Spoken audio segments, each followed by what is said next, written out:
Narsapuram MP Raghurama Krishnam Raju ఎన్నికల్లో ఏ party నుంచి పోటీ చేయబోతున్నారు? కొద్ది రోజులుగా ఇదే చర్చ జరుగుతుంది. ఈ క్రమంలో తాజాగా టీడీపీ, జనసేన, బీజేపీల మధ్య పొత్తు ఖాయమైంది.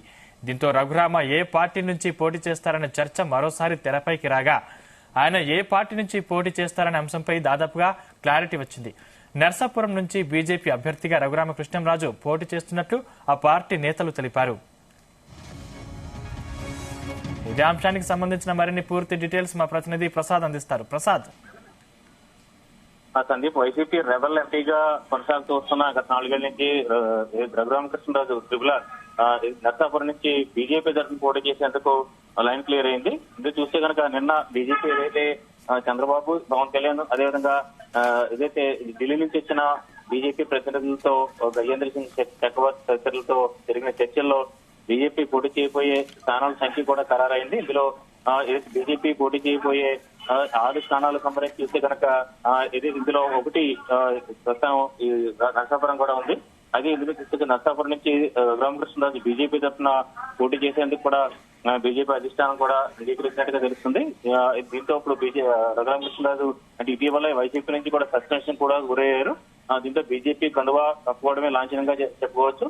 వాస్తవానికి ట్రిబులర్ అయితే రఘురామకృష్ణరాజు విలక్షణమైన రాజకీయ నాయకుడిగా ఉంటూ వస్తున్నారు. అంటే ఈ ప్రభుత్వంలో గత ఎన్నికల సమయంలో చూస్తే 2019 ఎన్నికల సమయంలో టీడీపీలో చేరారు.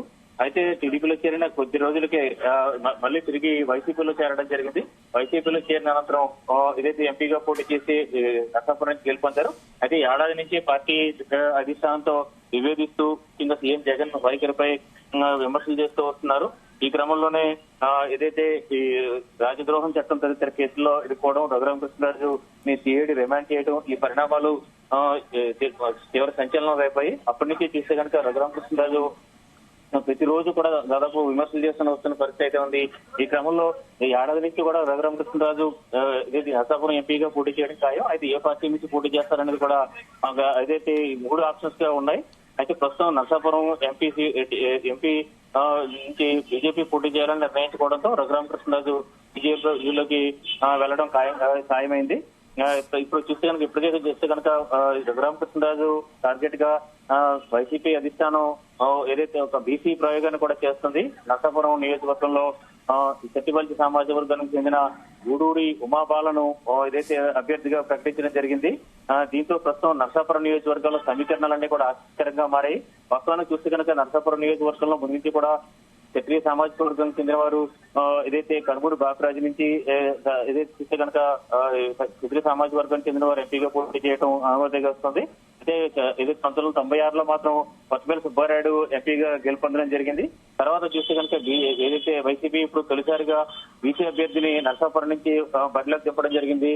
అయితే ఇప్పుడు రఘురామకృష్ణరాజు మొత్తం 7 నియోజకవర్గాల్లో ఎంతవరకు ప్రభావం చూపారు అంటే, అదేవిధంగా బీజేపీకి సంబంధించి ఏదైతే అభ్యర్థిగా ఎంతవరకు విజయం సాధిస్తారన్నది కూడా ఇప్పటి నుంచి అంచనాలు మొదలయ్యాయి. ఇదేమన్నా కూడా ఇటు వైసీపీ రెబల్ ఎంపీగా ఉంటూ వస్తున్న రఘురామకృష్ణరాజు ఎట్టికలకు బీజేపీలో ఏదైతే బీజేపీ తరఫున పోటీ చేయడం మాత్రం ఖాయమైంది.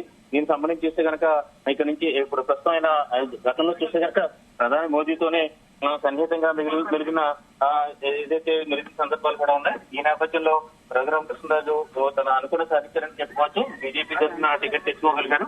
అయితే ప్రస్తుతం చూస్తే కనుక ఇటు వైసీపీ ఇక్కడి నుంచి ఇప్పుడు ప్రస్తుతం ఏదైతే రఘురామకృష్ణ కేంద్రానికి ఎలాంటి వ్యూహాలు అమలు చేయబోతుందని కూడా ఆసక్తిగా మారిందని చెప్పుకోవచ్చండి. Right, thank you Prasad.